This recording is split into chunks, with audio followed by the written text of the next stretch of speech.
네, 만나서 반갑습니다. 소개가 기술적인 문제가 있어서 조금 늦어진 것 같습니다.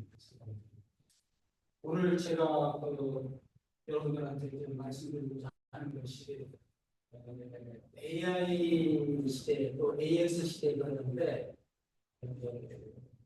보통은 AI라는 얘기를 많이 쓰는데 우리 이제 새로운 정보가 들어오면서 좀 더 차별성을 내세우려는 측면에서 이렇게 좀 더 실질적인 AI 활용이라는 측면에서 AX라는 많이 쓰고 있어요.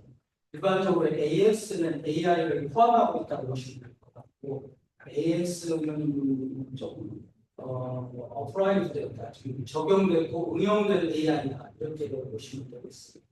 실질적이다 이렇게 더 강하고, 제조업의 AI를 전공한다고 AS라는 개념으로 접근하는 것이 좋을 것 같습니다. 그래서 제가 앞에 보는 일반적으로 AI나 AX와 관련된 얘기도 제가 일부 좀 했는데, 여기 계시는 분이나 그리고 지금 이 강의를 듣고 있는 외부의 온라인에서 듣고 있는 분이 잘 아실 것 같아서 앞부분은 제가 빠르게 좀 쓰도록 하고, 뒤에 이제 AI가 교육과 관련해서 어떤 변화를 가져올 것이면 거기에 좀 초점을 맞추려고 합니다.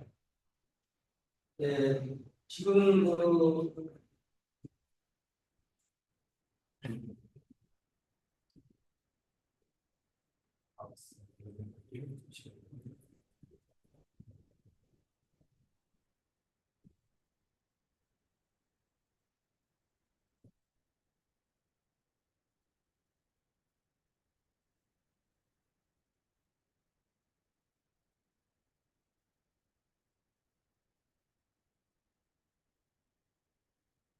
네, 기술적 문제가 다시 나타났을 때 멈추고 있습니다. 좀 기다려 주세요.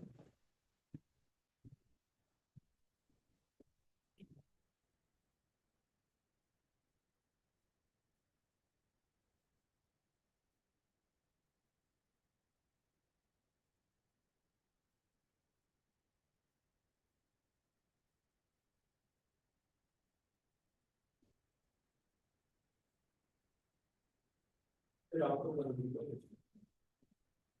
다시 돌아가는 거 있어요.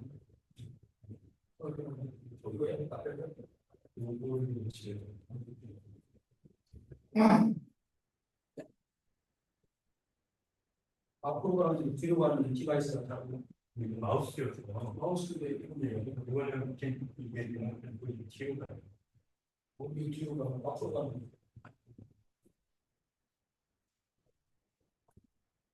뒤로 가는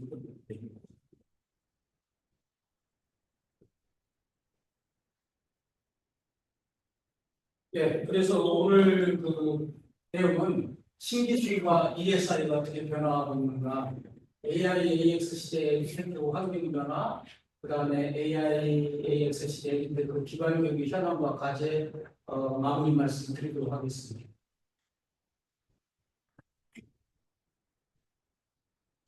일장의 제일 앞에 신기술과 미래사의 변화인데요.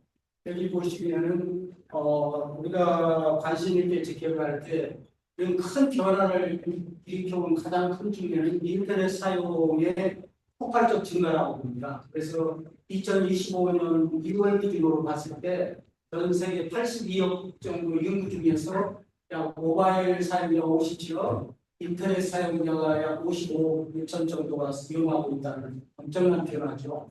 그 다음에 이제 문화생활 건강 문화생활 환경에서의 변화인데, 경제사회, 문화, 교육 모든 분야에서 디지털 기능이 적용되고 있고, 안전하고 친환경적이다, 하이브리드이란다, 여러 가지가 나오는데, 그 중에서 우리가 가장 관심 있게 봐야 될 게 인성 도덕 윤리 교육의 중요성이 점점 증가하고 있다고 볼 수 있겠습니다.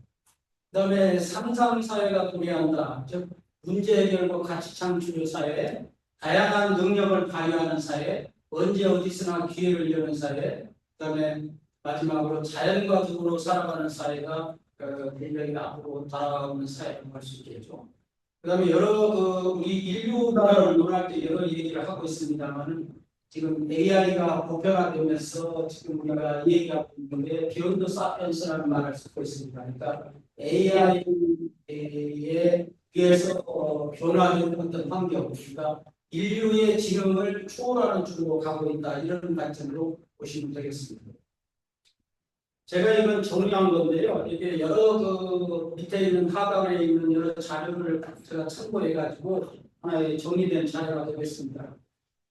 가장 많이 나오는 게 AI AX 시대인데 최근에 GPT-5가 나와가지고 여러 그 얘기를 하고 있는데 뭐 이미 조사해서 알고 계시겠습니다만 좀 링크가 될지 모르겠네요. 제가 이렇게 해보겠습니다. GPT-5를 우리가 얘기할 때 지금 여기서 보시다시피 GPT-5가 어떤 영양 어떤 뭐 파라미터 수라든가 응답수라든가 그다음에 다양해서 기억 기능이라든가 이렇게 많이 확정되어 있는데 확대되어 있는데 제가 이렇게 집에서 챗GPT-5를 쓰면서 그렇게 챗GPT-4, 5하고 큰 차이를 못 느끼겠어요. 저반으로는 저는 모르겠는데 그래서 이게 어떤 파일을 좀 큰 것을 가지고 있으면 다운로드가 잘 안 되는 경우도 있고 그랬는데 최근에는 좀 수정 보완이 됐더라고요. 그래서 챗GPT-5 쪽으로 지금 발전해가 부탁드리는 말했었고요. 그 다음에 이제 최근에 많이 나오는 얘기 중에 하나가 설명 가능한 AI라고 해서 AI가 어떤 진단을 내리고 피부병 진단을 내렸는데 네가 어떻게 해서 그런 진단을 내렸는가 우리가 수요자, 사용자가 이해할 수 있게끔 설명해 줄 수 있는 AI입니다. 그래서 이걸 스몰 X를 쓰고 AI, XAI라는 말을 쓰고 있는데 이게 두 가지로 활용되는 것 같아요. 일론 머스크가 만든 회사죠. 또 XAI라는 회사하고 이 XAI, 그러니까 설명 가능한 AI하고 이렇게 줄인 자가 X로 스몰 X하고 AI 대문자로 쓴 그것이 두 개로 통용된다는 걸 알고 있습니다. 참고가 될 수 있습니다. 그 다음에 하나 이제 특이한 사안이 이 연결성이 굉장히 강화된다고 저는 말할 수 있습니다. 그러니까 앞으로 AI가 되면서 교육 분야에서는 초지능화되고 초개인화되고 초연결화된다 이런 얘기를 많이 하거든요. 그러니까 그런 측면에서 연결성이 굉장히 이제 강화된다고 볼 수 있고요. 그다음에 이제 AI와 관련해서 지금 가장 리스크로가 크게 대두되는데 AI 리스크 관련입니다. 그러니까 사이버 레일리언스라고 해서 어떤 AI의 어떤 문제가 발생했을 때 빨리 회복이 가능하도록 하는 거. 그러니까 AI의 어떤 사이버의 침해가 당했다고 해서 모든 게 셧다운될 게 아니라 빨리 그거 회복을 시켜서 정상 가동 되도록 해야 될 거 아니겠습니까? 그런 얘기가 되게 있고 사이버 보안은 미리 다 알고 계신 분이 되겠습니다. 그 다음에 이제 요즘 가장 많이 나오는 게 하나가 이제 우리가 말하는 양자 컴퓨팅이 이제 보편화될 것이다 이런 얘기를 많이 하는데 지금 우리가 이건 피부로 지금 당장에 느끼고 있는 건 아니기 때문에 이제 이런 쪽에 연구가 많이 진행되고 있다고 봅니다. 이거는 제가 한번 참고적으로 만든 자료가 되겠습니다. 예를 들어서 2030년도까지의 가장 빠르게 성장하는 스킬이 어떤 거냐 그럴 때 AI와 빅데이터라는 것이 그러니까 여기 가서 이제 이게 1등이고요. 2020은 금융 기준으로 했을 때 어떤 코어 기술은 어떤 거냐 분석적 사고다 이렇게 저희가 되고 있어요. 이런 자료는 뭐 참고하시면 되겠습니다. 그 다음에 이제 AI의 그 유형별적인 역할과 특히 이것도 뭐 잘 아시는 내용입니다만 제가 한번 정리를 해봤어요. 왜냐하면 우리가 참고적으로 알아야 하기 때문에 생성형 AI, 에이전틱 AI와 AI 에이전트 이거 많이 헷갈리거든요. 그런데 에이전틱 AI라는 건 에이전트형을 갖추는 AI가 있다는 개념적인 점이고요. AI 에이전트 하면 시스템이나 하나의 프로그램 자체를 말하기 때문에 그러니까 에이전틱 같은 개념이 들어간 AI가 이게 AI 에이전트다. AI 에이전트라고 할 때는 하나의 소프트웨어나 시스템을 의미하는 거고 에이전틱 AI라는 것은 AI 에이전트의 개념이라고 보시면 되겠습니다. 그런 개념 용어가 많이 혼돈돼서 막 쓰고 있더라고요. 그래서 제가 정리했고 피지컬 AI라는 건 제조 같은데 AI를 어떻게 접목시킬 거냐는 거고 앞에서 말씀드린 설명 가능한 AI, XAI 이렇게 의미해서 쓰고 있다는 걸 말씀을 드리겠습니다. 그래서 여기서도 제가 이제 하나 정리한 게 나중에 이런 정리된 자료가 필요하신 분에게는 제가 별도로 드리도록 하겠습니다. 예를 들어서 생성형 AI 모델별 비교도 예를 들어서 오픈 AI가 있고 챗GPT가 있고 제미나이가 있고 프로드가 있고 그록이 있고 딥시크가 있고 라마가 있고 있는데 이 각각의 특징이 뭔가 얘기를 많이 보고 있는데 종합적으로 정리된 게 없더라고요. 근데 제가 궁금해서 정리해봤어요. 제가 궁금하면 다른 분도 많이 아니까 이분은 궁금할 것 같아서 그래서 우리나라가 이제 언제부턴가 막 신문이다 뭐다 용어를 만들어내고 그러니까 뭔 소리인지를 잘 모르겠어요. 그래서 제가 이렇게 참고적으로 알아야 정리했다는 말씀을 드리고 이것도 큰 의미는 주로 쓰고 계시는 게 챗GPT와 제미나이와 제가 주로 쓰고 있는 건 챗GPT, 제미나이, 프로드, 그록 여기까지는 제가 똑같은 걸 한번 검색해서 어떤 것이 좀 더 정확한 자료와 내가 이해할 수 있는 내용을 주는가 해서 골라 쓰고 그러거든요. 참고로 이렇게 활용하고 있습니다. 그래서 이것은 여기까지 설명하고 넘기고요. 그 다음에 이제 그러니까 요즘에 이제 디지털 리터러시라는 말을 굉장히 많이 하잖아요. 그거 그냥 말로 가장 속어 중에 하나가 개나 고동이나 다 얘기한다 이런 말을 하거든요. 근데 정부에서 쓰는 용어를 AX 리터러시라는 말을 많이 쓰고 있어요. 그래서 근데 결론적으로 저는 필요하다고 봐요. AX나 AI 리터러시가 왜 정말 필요하느냐 그런데 우리가 여기까지는 디지털 리터러시라는 말을 쓴 적이 얼마 안 돼요. 디지털 리터러시에서 AI 리터러시에서 AX 리터러시 이렇게 이제 진화됐다고 볼 수 있고 AX 리터러시는 결국에 가서 뭐냐면 AI 리터러시를 포함하고 있다. 이렇게 이제 보시면 될 것 같습니다. 그래서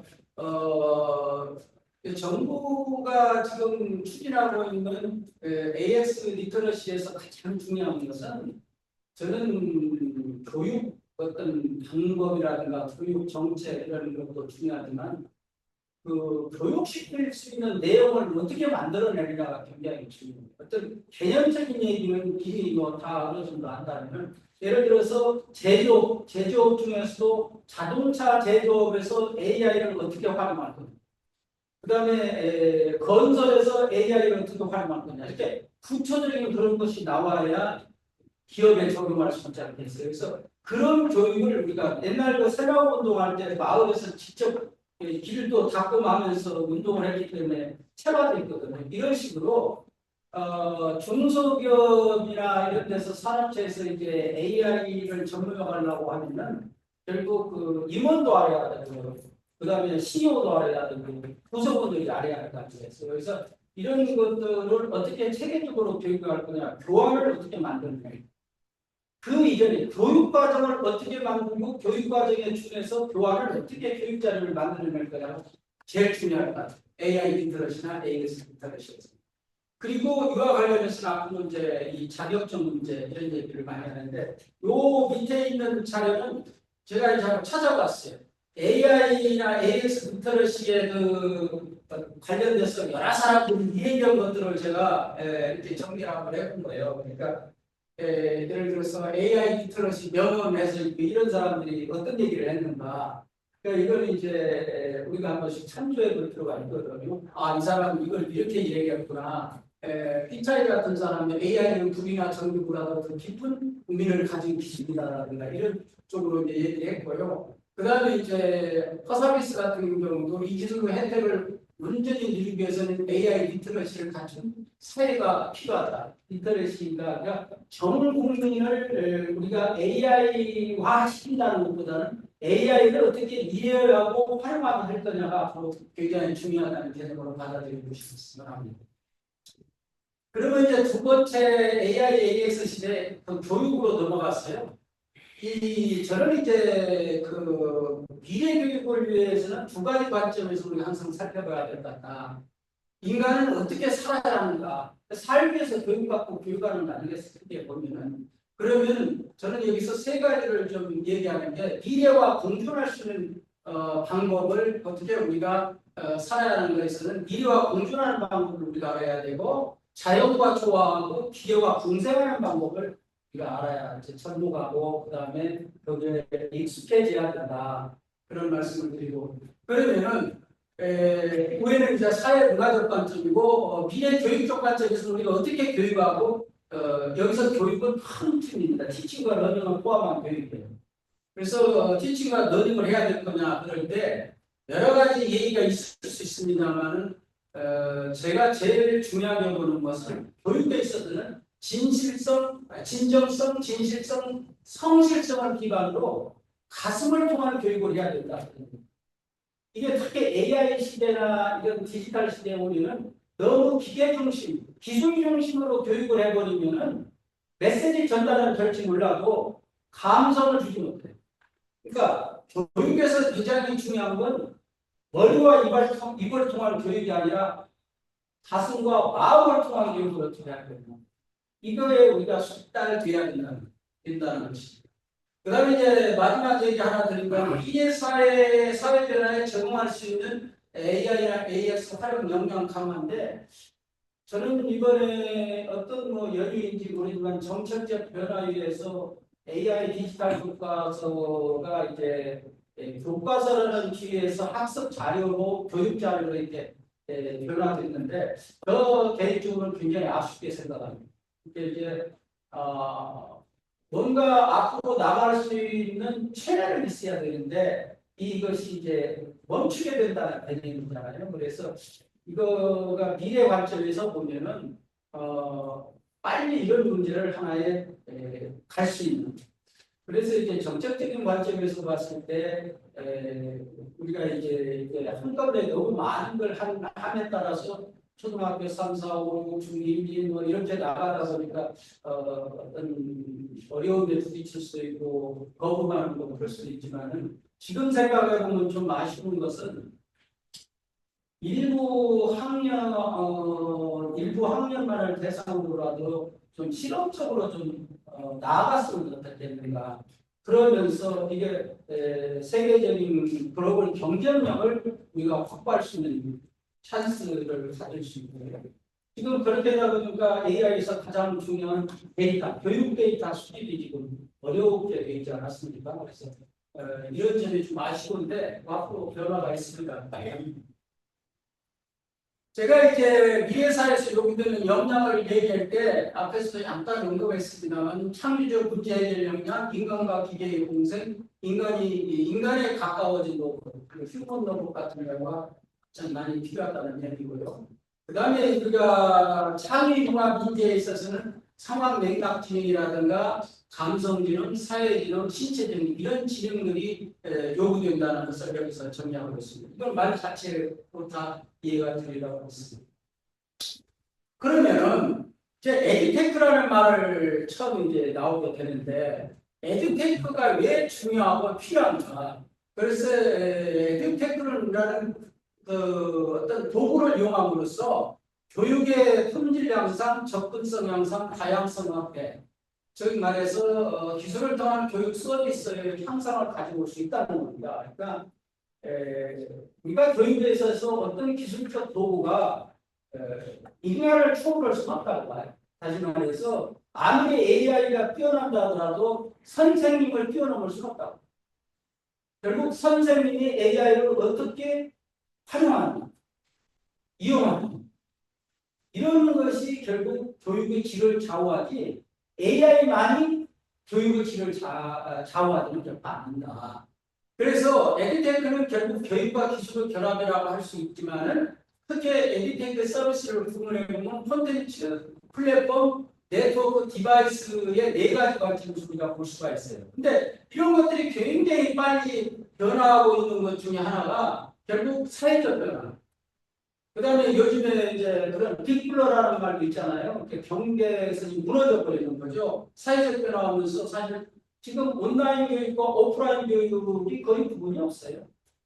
제가 90년대 중반을 넘어서 사이버 교육의 필요성을 주창하고 온라인 교육의 필요성을 주창할 때 저는 2단자로 취급받았어요. 2단자. 그 교육이라고 떠들어져야 되느냐. 이런 식의 지금 그런 말 하는 사람 없잖아요. 사이버 대비라고 하니까 저만 앞에는 사이버 이야기입니다. 가상대학에서 그거 잘못 생각하면 가짜 대학이고 이런 식으로 막 공조가 됐어요. 그런데 그래서 사이버 대학이나 이런 대학의 설립 근거가 사이버 대학 설립 어떤 근거라고 하지 않고 원격 대학 설립 근거가 원격 대학이라고 말을 했어요. 지금도 없죠. 아니, 그런 개념에서 굉장히 이런 사회는 빨리 변화하고 있는데 모든 법적 제도적 장치는 과거 지향의 테두리에서 머무르고 있는 거에 말이에요. 지금도 마찬가지예요. 그래서 앞으로의 모든 사회 변화를 정의하기 위해서는 모든 규정이나 법규가 네거티브로 바뀌어야 해요. 네거티브. 그러니까 이것만 안 되고 모든 걸 되게 문호를 열어놔야 변화의 적응에 빨리 적응해야 하는데 아직도 우리의 모든 변화는 포지티브 법규, 포지티브 규정, 포지티브 제도 이런 식. 그러니까 안 되는 것, 되는 거는 이것밖에 안 되고 다 안 된다는 개념으로 접근하니까 지금 그 단계가 아닙니다. 이것을 빨리 변화시켜줘야 사회 변화에 능동적으로 대처할 수 있는 교육도 마찬가지입니다. 저는 지금 이번에 AIDT 문제를 좀뭐 이런 좀 쓴소리 해도 뭐 괜찮겠더라고요. 문제는 기업에 있으니까 뭐 마음대로 말도 못하겠고 이제 이 나이에 뭐저 죽으려다 살아났기 때문에 죽는 별로 몇 알이라면 제가 항암치료를 받았거든요. 그래서 제가 느낀 게 이번에 우리가 AI 시대의 선도국으로 이렇게 발전하기 위해서는 전 국민 AI 교육을 하고 뭐 5대 파운데이션 모델을 만들어 가고 뭐 여러 가지 다 있습니다. 나중인데 그것을 강력하게 뒷받침해 주려면 정책적 제도적 뒷받침이 선행돼야. 그러려면 정책적 제도적 뒷받침 규정이나 이런 것이 네거티브로 바뀌어야 된다는 게 제 얘기입니다. 근데 과거 규정이나 제도에 그대로 놓고 이거 하려고 또 안 맞는 거예요. 그래서 이런 모든 것이 우리 사회의 변화부터 먼저 가져와야 되겠고 교육 패러다임 변화에서는 우리 뭐 잘 아시잖아요. 학습자 초보 개인화간다는 얘기를 앞에서 했고 그 다음에 하위비도 되고 비동기로 된다. 그 다음에 이제 ICT 발전을 뭐 부인할 수 없을 거예요. 앞에서도 간략하게 얘기해 있습니다만 에이전트 AI라든가 에이전트 AI라든가 피지컬 AI 뭐 여러 가지 있는데 지금 이렇게 바뀐다는 거 아니에요. 네? 아티피셜 제너럴 인텔리전스하고 슈퍼 인텔리전스로 바뀌어간다. 그러니까 지금 AI라는 얘기 많이 나오고 있지만 벌써 외국에서는 ASI를 어떻게 우리가 접근해 봤느냐를 지금 논의를 하고 있어요.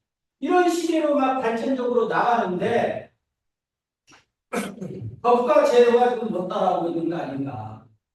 그래서 참 우리가 여기에 있는 분은 다 이해되는 얘기보다는 사회적 변화 운동, AI를 하나의 AI 생활화 운동이라든가 AI를 모든 우리 환경에 접목시키기 위한 그런 운동이 문화운동이 나는 필요하다고. 문화운동.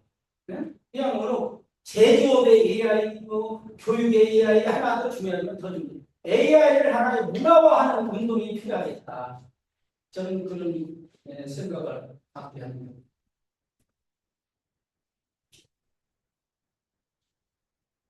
에듀테크 활용을 위한 성공 요소로 제가 6가지를 정리했는데요. 기술을 통한 교육의 수월성 및 접근성 향상, 에듀테크 관련 인적 자원을 개발받고, 그 다음에 저쪽에 있고요. 선생님의 교육 서비스 질적 관리 보존, 에듀테크 관련 인적 자원 개발, 그 다음에 에듀테크 관련 법과 제도에 있습니다. 그건 제가 조금 전에 말씀드렸어요. 법과 제도에서는 네거티브 제도가 좀 나왔으면 어떻게 되는가. 그런 말씀드리고요.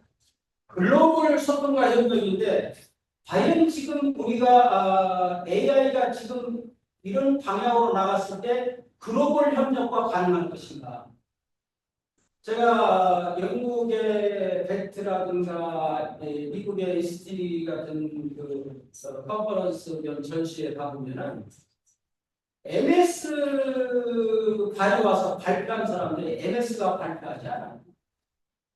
MS가 만든 코파일럿을 내가 교육에서 활용하니까 이렇게 활용할 수 있는 좋더라는 것은 누가 말할까? 전부 선생님들이 말. MS는 장소만 만들고 그러니까 다른 선생님들은 그걸 들으면서 아 나도 적어서 저렇게 교육을 하려면 좋겠다. 자꾸 응용력이 생기는 거예요. 그런 발표가 지속해. 우리는 그게 아니잖아요. 전시회 가보세요. 그러니까 우리도 이번에 코리아 에듀테크 페어 같은 거 그렇게 바꿔야 돼요. 선생님 중심, 학습자 중심 이렇게 바꿔줘야 돼요. 구글관에 가면은 전부 구글 제미나이를 어떻게 쓰면 좋고 뭐 구글이 만드는 다양한 교육 툴을 어떻게 이용하니까 좋더라는 거 전부 선생님들이 하루 종일 봐요. 하루 종일. 그래서 다른 사람들 수백 명이 앉아서 그걸 들어. 아 나는 저렇게 그거 저렇게 그거. 이게 활용자끼리 사용자들이 정보를 서로 공유하더라는 얘기예요. 우리는 어떻게 해요? 우리는 개방형이 아니라 폐쇄 됩니다. 내가 이걸 공개하면 어떻게 나만 있어야 돼. 이런 사고가 보고 있다. 이게 이제 큰 운동이 벌어져요. 공유하는 운동. 어느 분들 보면 발표 자리는 주지도 않고 혼자만. 그러면 뭐로 발표해? 그거 다 공개를 해야지. 그러면 그거 갖다가 좀 업데이트하고 좀 뭐 수정관에서도 써보면 될 거 아니에요. 그게 새로운 창출이 일어나는 거 아니에요? 지식의 새로운 창출. 지만 발표하고 지는 딱 있어갖고 뭐 자기 공개도 안 해도 이렇게 나다 가운데 저기잖아요. 근데 이런 것들이 앞으로 필요하다는 거예요. 이것은 그렇게 하더란 말이죠. 가보면 선생님들이 전부 발표자가 사용자. 그래서 우리도 좀 큰 근본적인 변화가 좀 일어나야 된다고 보고요. 여기에 에듀테크, 우리 지금 이제 글로벌로 가면서 표준이 굉장히 중요시되고 있거든요. 이번에 AI 교과서 만들면서도 가장 중요한 표준이 X 캐릭터, X API 뭐 이런 얘기 많이 했잖아요. 그걸 모르면 데이터를 수집하고 처리하고 방어하고 이런 기본 개념을 모르면 AI의 기본은 데이터인데 데이터 수집 관리를 모르는데 무슨 AI를 하겠다는 거예요. 근데 AI의 표준이 뭔지도 지금 적응도 안 해요. 그러니까 외국에 가면요. 외국에 좀 아는 사람들 당신의 플랫폼은 어떤 표준으로 어떻게 개발됐느냐 묻는다고. 내가 두바이에 가서 그런 질문을 직접 받았어요. 아랍에미레이트 정보관입니다. 그리고 어떤 답변을 했더니 당신의 회사 플랫폼을 우리 정부관에 등록 좀 해주시고 이러지 않아요. 그런 정도로 지금 상당히 국제화되고 있는 우리는 이거 이제 몰라요. 그래서 조금 아셔야 될 것 같아요.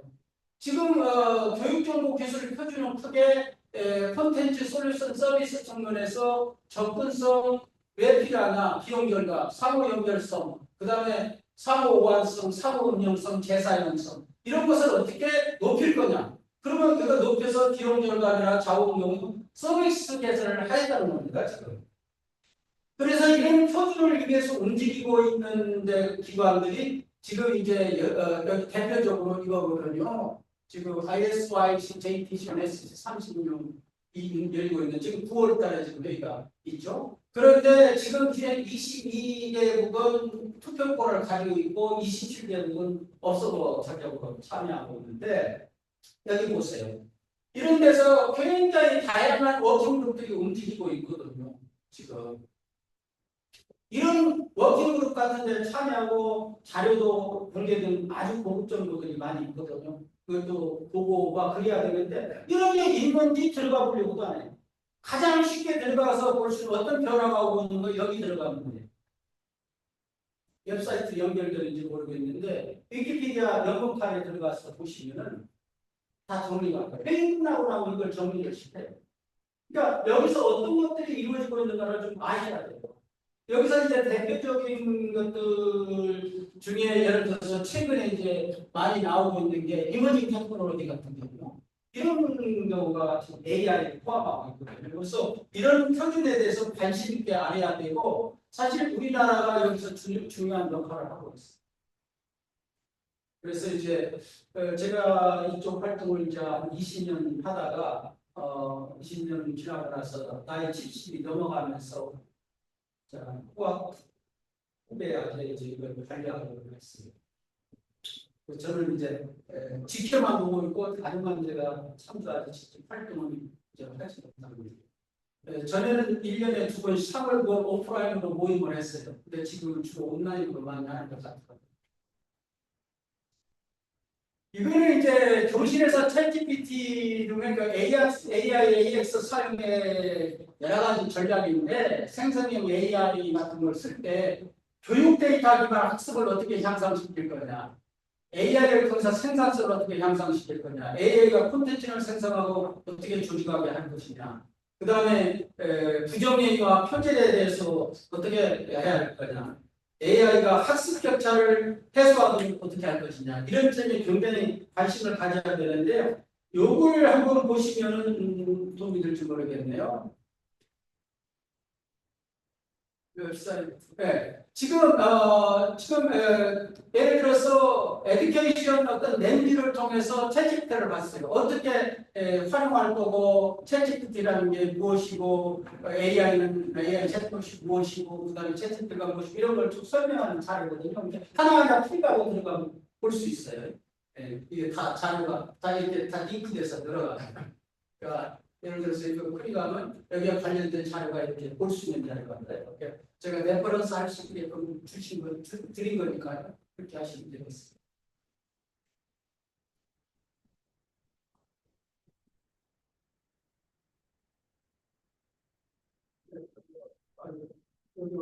안 보여가지고 그래서 그래서 찾아봤습니다.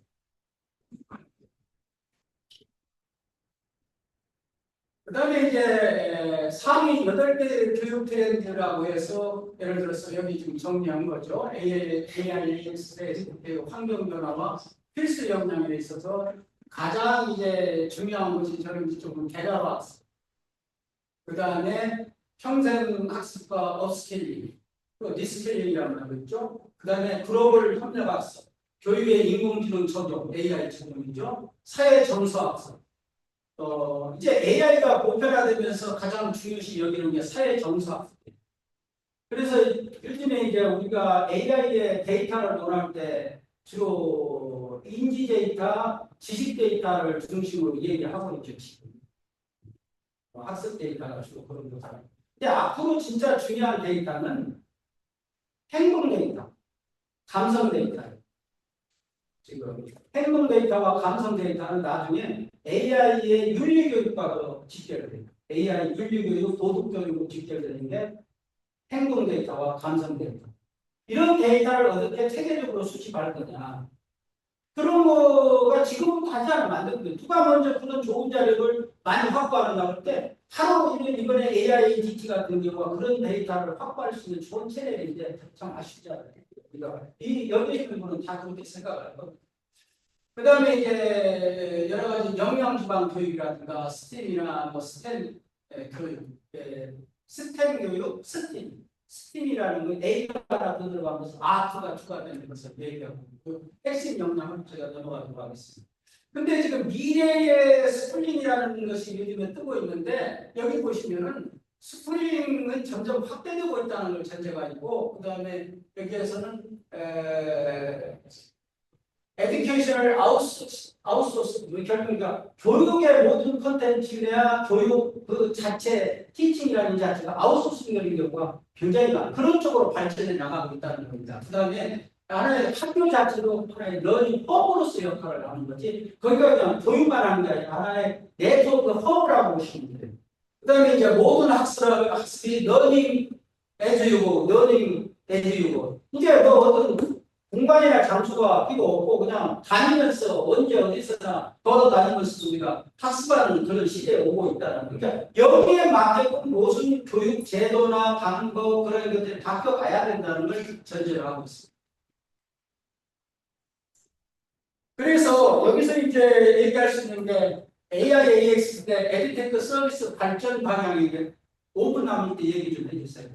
그 다음에 AI를 활용한 개별화 학습 환경 구축인데 이게 이제 상당히 지금 개별화 학습이라는 게 이거예요. AI를 적용한 개별화 학습이 결국 적용형 학습 경로, 맞춤형 콘텐츠, 실시간 피드백, 학습 선호도 적용, 시간 관리 지원, 그 다음에 예측 분석인데 이 중에 이제 예전과 다르게 실시간으로 피드백을 준다는 게 굉장히 중요합니다. 그다음에 이제 나머지 쭉 넘어가는데 예를 들어서 미래 직업 역량 강화를 에듀테크 활용해서 제가 이건 참고로 나중에 들어가서 보세요. 미래 직업에 대해 2025년도 미래 직업을 정리한 자료가 여기 들어가 있고, 그다음에 이제 앞으로 디터러시 교육을 하든 무엇을 하든 간에 가장 우리가 중요한 게 뭐냐면은 우리 이제 여기 의미가 나와 있는지 모르겠지만 DEI라는 게 다이버시티, 이퀴티, 인클루전, 다양성, 공정성, 포용성, 그 다음에 서스테이너블 디벨롭먼트 골, 유엔이 2015년도부터 2030년도까지 개발 목표, 발전 목표를 정해놓은 거거든. 이런 거를 어떻게 접목시킬 거냐. 그런 것들이 우리가 교육에서 굉장히 미래교육에서 중요시되고 있다. 이런 걸 얘기하고 있고요. 결국 어떤 서비스 발전 방향이나 에듀테크가 진행하는 것을 봤을 때 여기 시장성을 하고 글로벌 시장 차원에서 보면 여기 이제 조사 기관에 따라서 좀 다릅니다만은 예를 들어서 내년 13.6%씩 증가할 것이다. 17.3%씩 증가할 거다. 줄어든다는 데는 없어요. 전부 증가한다는 쪽으로 보고 있기 때문에 어차피 시장은 확대될 거로 봅니다. 그러면은 예를 들어서 교육에 있어서 기회와 도전인데 AI 도구 사용을 규제하기 위한 학교의 준비는 어떻게 돼야 되느냐. 여기는 이제 유네스코에서 나온 자료입니다만은 AI를 어떤 것을 허용적이고 책임 있는 사용을 어떻게 해야 될 거냐. 이게 굉장히 중요하다는 거예요. 무방비적으로 받아들이면 안 된다는 거예요. 이거를 유네스코에서 제안한 것을 제가 정리한 게 이겁니다. 교육에서 AI 허용적이고 책임 있는 사용을 위해서는 어떻게 해야 될 거냐. 학문적 진실성, 지속적인 모니터링 및 평가, 인간의 감시와 개입, 편견 인식 및 완화, 그 다음에 얘기해서 투명성과 공개 이런 것들이 굉장히 중요하다는 걸 얘기하고 있습니다. 그래서 여기에 이제 교육 시스템을 스스로 규칙을 정하고 규제 역량을 구축해야 된다. 유네스코에서 이런 제안을 했어요. 그 다음에 조사와 지휘와 학교의 필요성을 해칠 가능성을 배제시켜요. AI가 그럼으로써 선생님들이 굉장히 위축되고 선생님들이 어떤 자학이 없으면 이래서는 안 된다 그런 얘기예요. 그 다음에 생성형 AI가 교수의 권위가치를 훼손해도 안 된다는 거예요. 그래서 생성형 AI를 사용하고 한 아이디어를 이렇게 쫙 적용한 사례가 있습니다. 이거 참고하고 얻을 수 있는 정보가 있고요. 이쪽에 가서 교육비 지출은 기본적인 학습 목표예요. 학습 목적에 초점을 맞춰야 됩니다. 그러니까 어떤 기술을 도입하고 기술만을 도입하는 거에 초점을 맞추기 때문에 어떻게 돼요? 시간이 흐르고 시기가 흐르면 못 쓰게 되는 현상이 되잖아요. 그러니까 디바이스를 구매 방식으로 쓰면 한 번 구매하고 나면 이게 내년 돼서 안 사주면 우리가 말하는 고물이 되잖아요. 그러니까 AI 디바이스를 일찍 공급한 학교와 늦게 공급한 학교 그 디바이스 퀄리티 갭이 거기서 발생이 됩니다. 그래서 이런 것들이 그걸 제대로 없애기 위해서 크라우드 기반으로 많이 활용하는 거 그런 개념이죠. 그 다음에 이제 유네스코의 그 AI 윤리에 관한 공고를 지금 해놓고 있는데 생성형 AI 사용의 위험과 기회에 대해서 이렇게 정리가 되어 있는 자료가 있습니다. 이거 필요하시면 참고해 주시면 되겠어요. 그 다음에 이제 AI, AXS, 에듀테크 기반 교육 현황과 관련인데 교육에서 생성 AI를 활용하는 것은 결국 교수학습의 그 티칭과 러닝에서 어떻게 적용할 거냐 이런 얘기입니다. 그 유네스코 자료, 이걸 정리시킨 자료였어요. 그래서 교수학습에서 챗GPT 같은 걸 어떻게 써야 효율적인가를 이제 정리를 했어요. 이거 하나만 이거 하나만 30분 설명해라. 그 다음에 연구에서 말하면 그렇게 아주 활발하지는 않더라고요. 그런 걸 차원에서. 그러나 그런 방향으로 가고 있죠. 이거 잘못하면 여기서 이제 100개 쓰기 논문을 하면 잘못하면 가볼까요? 요즘에 교수들 공직 나가려면 제일 우리가 논문이잖아요. 논문 대기 마셔.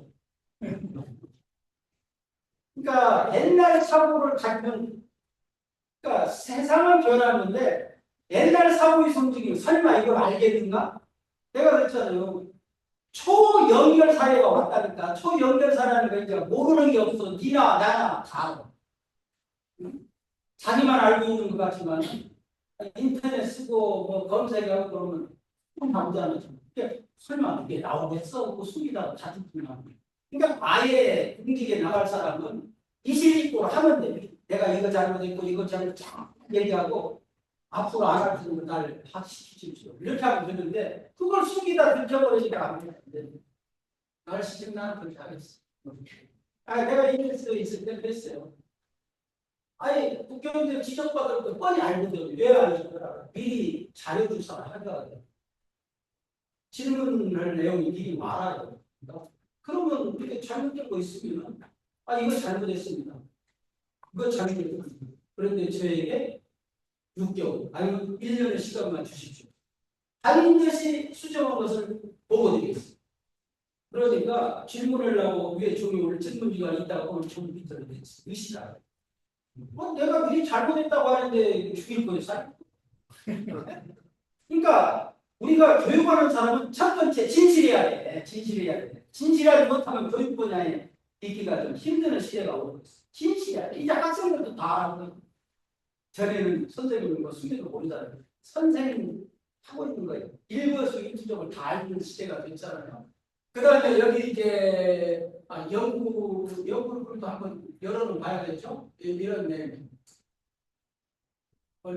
영양가 있죠.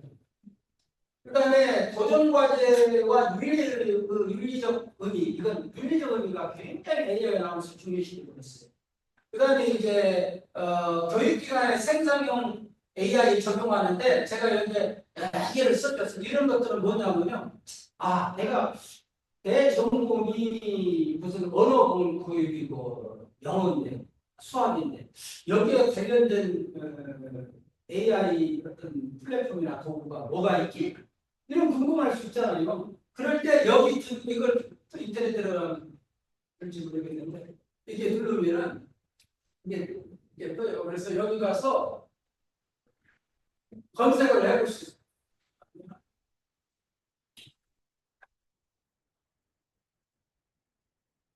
이게 딱 어떤 주제를 넣으면 그 주제에 맞는 게 나오는데 이게 인터넷 연결이 시스템이 안 돼. 하우스.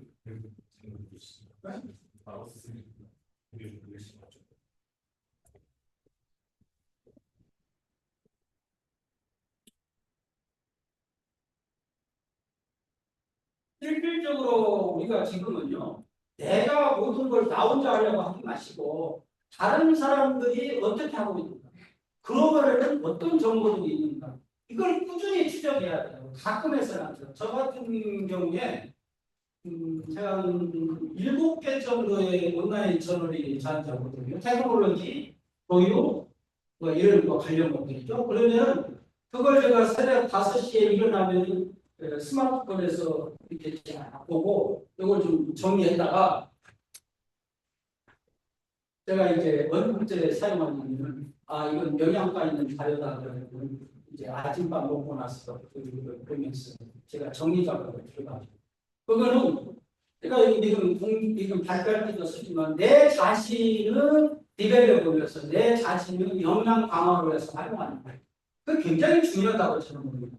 그래서 지금 연결이 안 되는데 앞으로 여기 제가 했던 거죠 이게.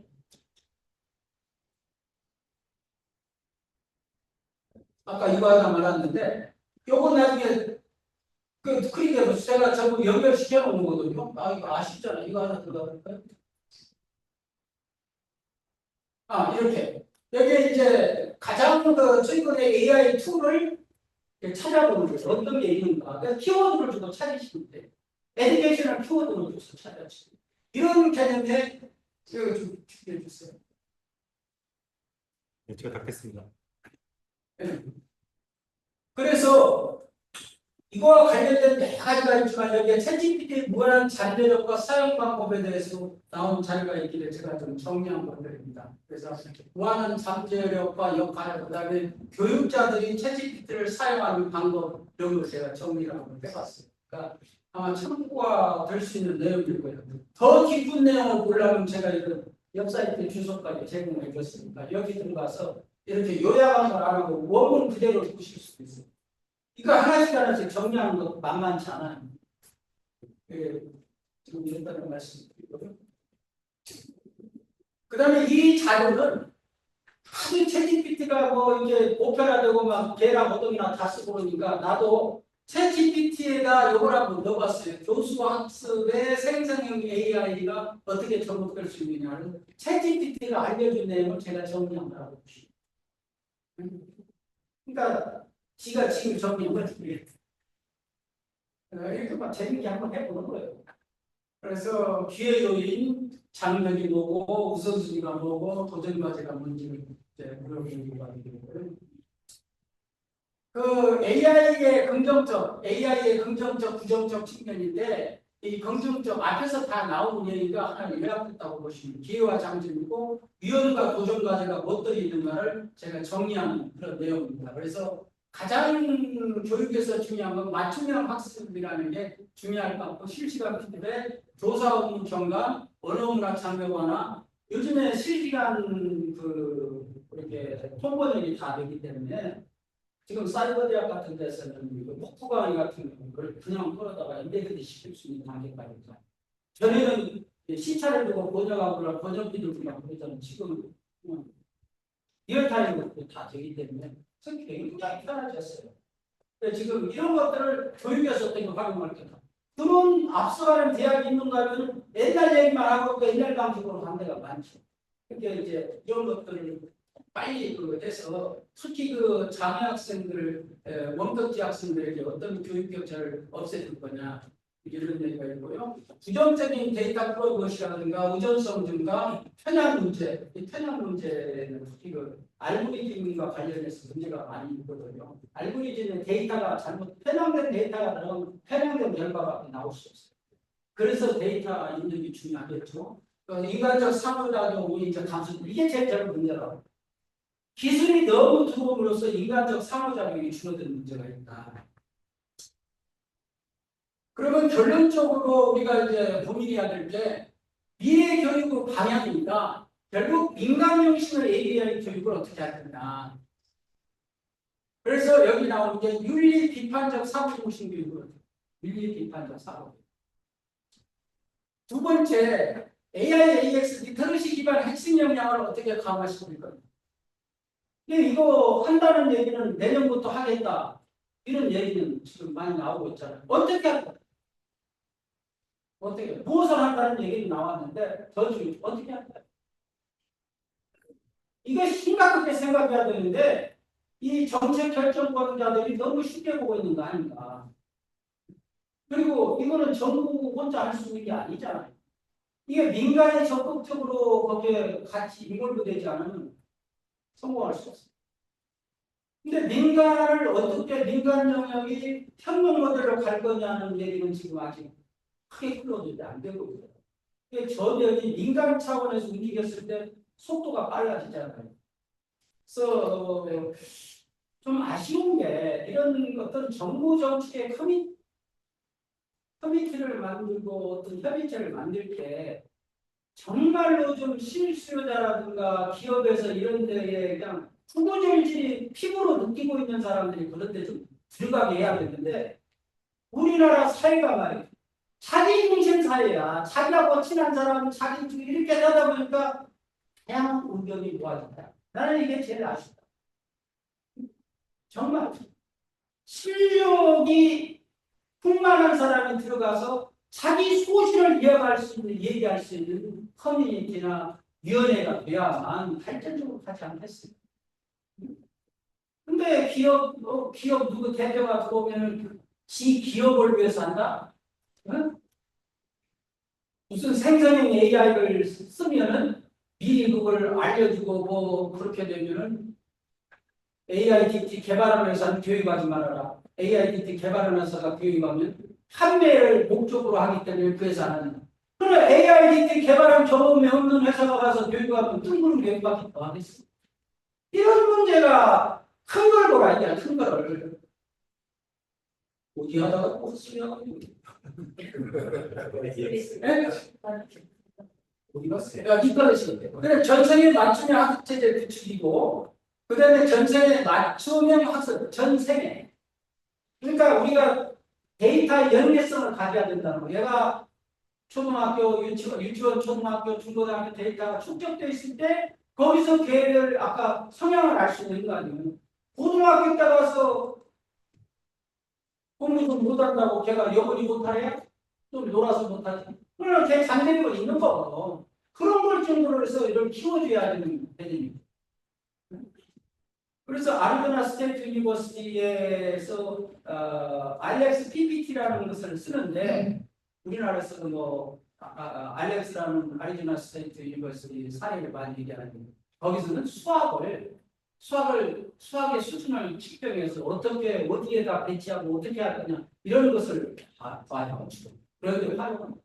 그러니까 AI라는 게 결국 축적된 데이터가 많았을 때 나에게 어떤 것이 맞는가를 찾아낼 수 있다는 거예요. 그래서 알렉스의 기본이 되는 건 어디? 매크로의 수많은 데이터가 기본으로 이용되고 있다. 아리조나 스테이트 유니버시티 데이터가 사용을 해야 돼요. 그 다음에 이제 공정하고 포용적인 AI고요. 그 다음에 정책주도 AI 리터러시 로드맵, 그 다음에 수립 및 각 부처 중심의 전담 기구가 필요하다는 것, 교사 재교육의 AI 기반 교과 연수 확대, AI 맞춤형 실제적 교수, 학습 지도를 위한 교재 개발이 굉장히 중요하다. 지역 계층 간 디지털 격차 해소를 위한 교육 인프라 지원 확대가 필요하고, 이 글로벌 협력을 통한 교육 모델 공유 및 국제 인증 체제 되죠. 만약 AI, AS 리터러시를 우리가 국민에게 교육하는데 무조건 하라면 되겠어요. 부동산 중개업의 자격증이 있잖아요. 국가적 자격증. 이거에도 일정한 인증제도가 따라졌을 때 이제 활성화됩니다. 거기에 일정한 또 인센티브가 있어야 돼요. 이런 것을 지가는데 이미 선진국에서는 어떻게 인정할 거냐가 다 논의되고 있어요.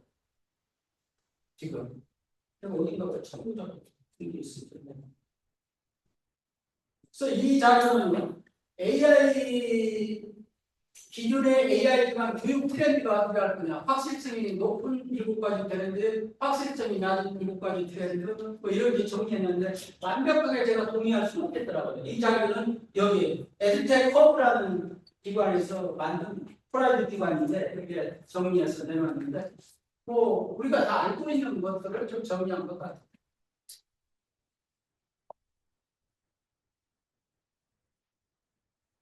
그 다음에 이제 여기에 보면 OECD 2030년 교육과 스킬의 미래라고 해가지고 정리된 자료. 2030년도에 미래교육 비전 핵심 변화동이 OECD 학습 나침판이라는 게 있는데 방향성 제시합니다.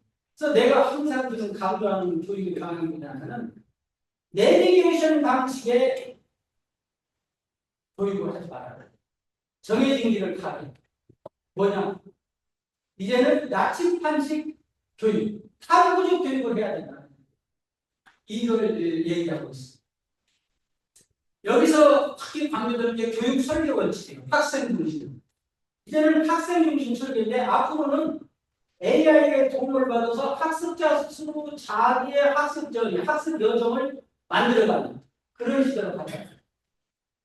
깊이 있는 학습과 학문과 연계, 교사의 전문성, 자율성과 유연하고 진화 가능한 교육과정, 현실 세계와의 연계, 학습자 선택권 확대 이런 것들이 굉장히 중요하다.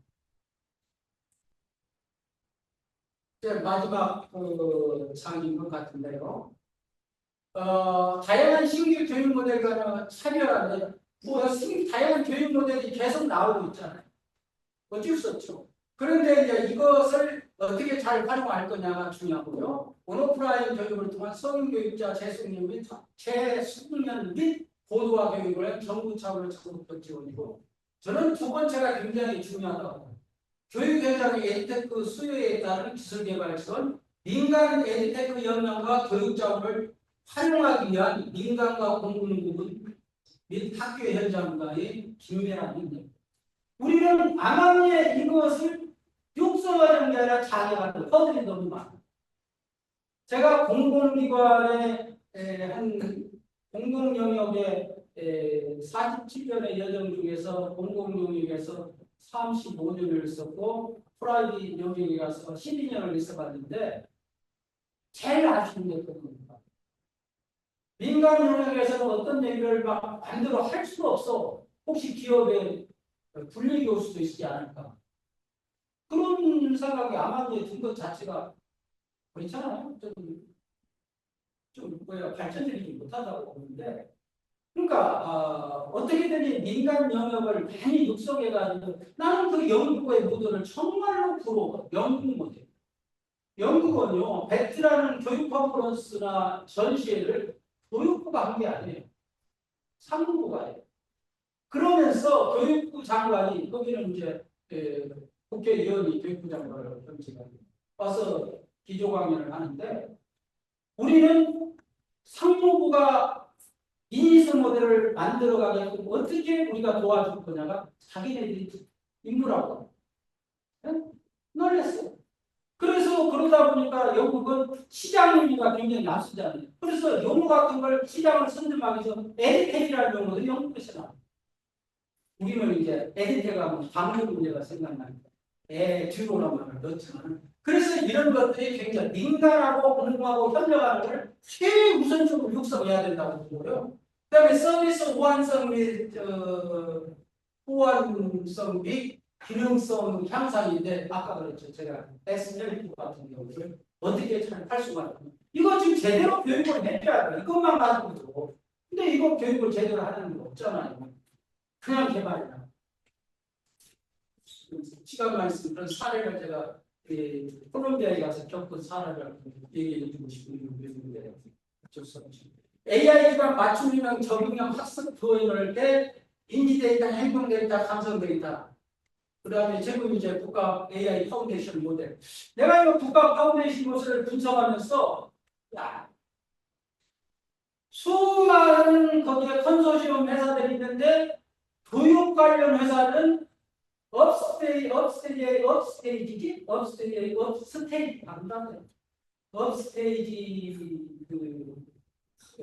컨소시엄의 교육 관련 회사가 딱 하나입니다. 너무 아쉬웠어요. 너무 아쉬웠어요. 모든 게 교육의 기본이라고 하면서 교육이 뭐 100년 내내다 중요하다고 하면서 없어. 그래서 알겠어요? 응?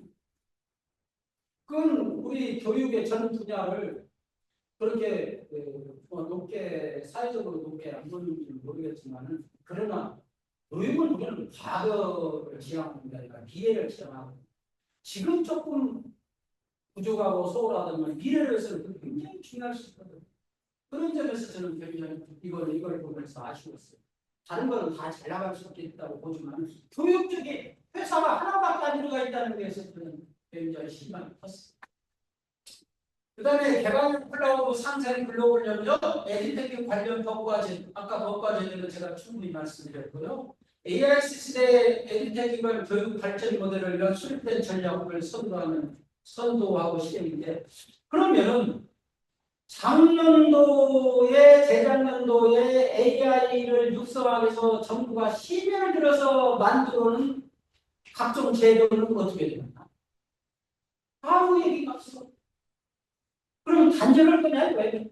그 다음에 지금 다양한 플랫폼을 구축하기 위해서 정부 산하기관에 엄청난 돈을 투자해서 했는데 그걸 수단도 있지 않죠. 이런 문제는 없어. 이게 다 국민들하고 직결되는 거잖아요. 왜 이런 것들을 우리는 고려 안 하는가? 저는 정말 제가 만 이제 76세하고 6개월, 76.6개월을 사는 입장에서 감히 말씀드린다면 아쉬워요. 우리가 좋은 제도는 지속되는 것이 있을 수 없는가. 여기에 제가 이제 이걸 하나 클릭하면서 이때 이게 심혈을 들어서 많은 사람들이 고생해서 만들었을 거란 말이에요. 한국의 에이테크 지능가. 근데 이것은 지금 어디로 가냐? 이건 어디로 가냐? 응? 이런 것들에서 좋은 것은 빨리 줘. 이걸 이용해서 우리가 이걸 가지고 AI에 또 연결해서 어떻게 이걸 발전시켜 나가야지 않겠느냐. 이게 제 생각입니다. 동의하면 박수하면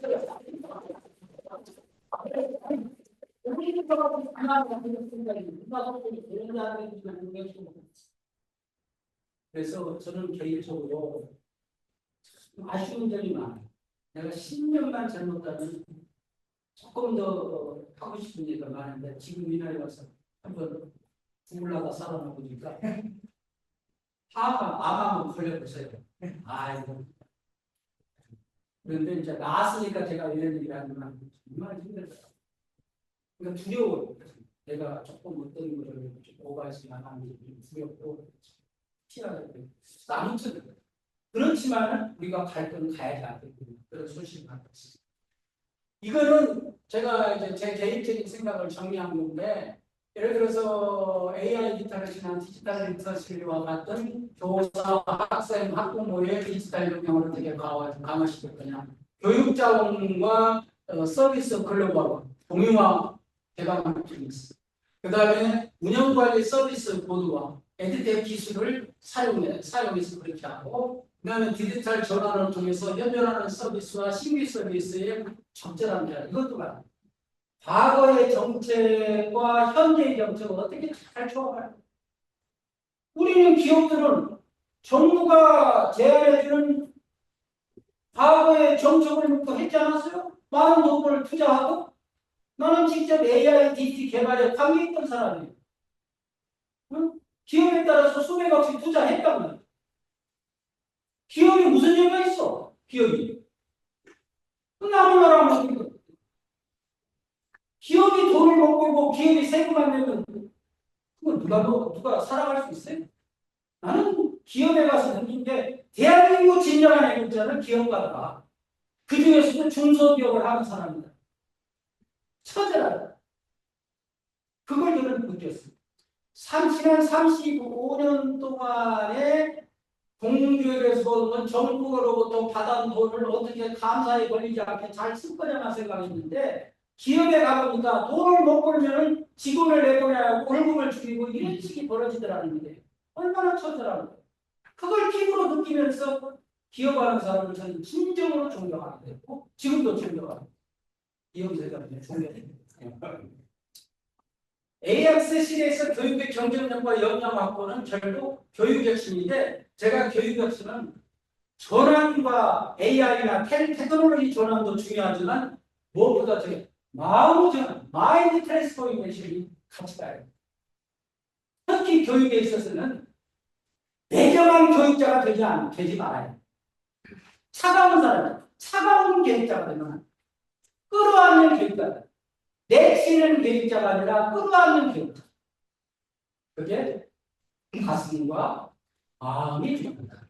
그래서 저쪽 가면 우리 교육의 미래사회 가치 창출은 이제 수요자 기반, 그 다음에 신뢰 기반, 공유 기반으로 가야 되겠고, 오픈 기반으로 가야 돼요. 우리 시대가 앞으로 나가서 지금 교육하고 있는 시대가 이제 알파 시대를 지났잖아요. 작년을 지나서. 여러분 2025년 군문조부터 39년까지 논할 때 베타 시대 지나면 감마 시대가 오겠죠. 지금 우리가 하는 교육의 대상은 베타 시대라고 봐야겠죠. 주로. 그러면 이애들을 위해서 지금 이 베타 시대에 AI가 빅플로 시대인데 결국 미래에 요구되는 교육 어떤 역량을 위해서 현재 살고 있는 우리는 우리의 미래 세대를 위해서 무엇을 하고 있느냐. 여러분도 생각해야 하고 나도 생각해야 하고 이 강의들은 모든 사람이 생각해요. 과연 내가 우리 미래 세대를 위해서 조금이라도 내가 도움을 주고 있는가 아니면 폐를 끼치고 있는가. 나는 우리나라 리더십에 리더층에 있는 사람들이 깊이 생각해야 돼. 그렇죠. 여러 가지 얘기가 많이 있는데 제가 하나 정리하겠습니다. AI에 대한 긍정적, 부정적 적용. 이거 써먹기 좋아요. 그러니까 유명한 인물들이 어떤 격언을 이어가는데 긍정적인 이렇게 있잖아요. 긍정적, 부정적 격언해가지고 여기에 긍정적 격언과 긍정적 관점에서 얘기한 사람, 부정적 관점에서 얘기한 사람. 그래서 제가 영어와 우리말을 같이 정리했어요. 나중에 이런 거 필요하면 살펴보시면 됩니다. 그 다음에 이제 제가 그래서 이제 47년을 마치면서 뭔가 기록으로 남겨놓을 필요가 있겠다 해서 제가 이제 팩 교육의 미래를 그리다는 책을 6월 24일 하나 발간했는데 대략하게 제가 소개해드리면 교육의 미래를 그리다로 제가 한 이유가 있습니다. 그린다는 것은 창의성이 담보되는 거고 그리면 내가 여기까지 그렸는데 다음 사람이 그리실 뿐입니다. 내가 여기까지 그렸는데 다 못 그렸으니 다음 사람이 그리실 그게 의미고요. 47년의 여정. 그래서 여기에 이제 공군과 민간의 동행과 협력이 굉장히 중요하다는 것을 제가 강조했고요. 그 책에서 AI 시대의 교육에 대해서 AI의 활용은 학생 중심에 맞춤형 학습이 가능하게 된다는 그런 걸 강조했고요. 그 다음에 질문과 피드백 중심 교육이 굉장히 중요하다. 제가 이제 사무들을 읽으면서 느낀 게 정말 질문 있는 교육이 얼마나 중요한가를 강조하고 있고요. 그래서 우리 교육에서 내비게이션 정형은 내비게이션 학습이 아닌 나침반 탐구 학습을 우리가 강조해야 된다. 그 얘기를 했고요. 이 점을 제가 굉장히 강조하는데 기술과 교육에는 반드시 철학이 되게 돼요. 그러니까 이게 기술의 철학이 더해질 때 교육은 진화하고 기술은 수업을 빠르고 쉽게 만들 수 있지만 철학 없이는 오래가지 못하게 되고 교육의 철학이 작동하는 순간은 모든 혁신의 출발점입니다. 그래서 우리가 교육과 기술을 얘기할 때는 반드시 철학적 개념을 심어줘야 돼요. 이게 선생님이 철학적 의미를 갖고 접근하는 거와 그렇지 않은 거 아닙니까? 이 점을 저는 강조하고 싶고요. 그래서 여기 보시면 이제 교육, 그다음에 기술, 철학의 필요를 정리했습니다. 교육과 기술의 철학이 중요한 이유는 왜라는 질문을 던지고 인간과 사회의 가치를 지키며 더 나은 미래를 설계하기 위해서입니다. 그리고 이것을 제가 앞에서 말했으면 교육에 있어서 진정성은 마음을 닫는 태도고 교육에 있어서 진실성은 말과 행동을 이루고 교육에 있어서 성실성은 반복을 두려워하지 않는 힘이다. 저 그림 AI를 보고 그리라고 하면 괜찮아요. 눈밭을 서사는 데다 얘기입니다. 눈밭을 걸을 때는 어지러이 걷지 마라. 누군가의 이 정도 하고 뒤에 누구나 따라오면 안 되고. 그래서 제가 교육의 미래를 그리라 할 때 다른 사람이 좀 그리고 다시 테크닉 교육이 있습니다. 기술은 사람을 대신하지 않는 사람을 돕는 도구일 뿐입니다. 이걸 제가 이런 얘기를 했고요. 교육은 내비게이션이 아니라 나침반이다. 기술 속에 사람 중심 철학을 담는 에드테키 원칙. 이런 개념으로 제가 이제 교사는 결코 사라지지 않는다. 이겁니다. 예. 그리고 마지막으로 뭐 정리고 이거 이제 AI도 하는 그려보라고 했어요. 가을을 냈다. 아무튼 뭐 제가 드린 말씀 중에 오해도 있을 수 있고 복해도 있을 수 있고 저와 생각을 반대할 수 있는 분도 많이 있다 보니까 그러나 이건 저희 개인적인 생각일 수 있습니다. 여기에 보시고요. 앞으로 같이 눈이 장에서 서로 훨씬 더 논의할 수 있게 해주셨으면 좋겠습니다. 그리고 필요한 제가 오늘 다 이렇게 말씀드리는 것처럼 링크된 자료들은 필요하신 분에 대해서 제가 드리도록 하겠습니다. 오늘 기술적인 좀 어려움이 있어가지고 이해해 주시면 사실 유튜브나 줌을 많이 보는 사람이 있지만 줌을 또 빨리 귀찮고 그걸 몰라서 못하는 사람이 있어서 유튜브를 많이 쓰는 그런 유튜브가 있는 것 같습니다. 유튜브를 바로 만들어서 그렇게 지향을 하고 해주시고 여러모로 부족해지는 저희의 정책을 주시기 위해서 감사를 말씀드립니다. 다음 기회에 또 뵙도록 하겠습니다. 고맙습니다.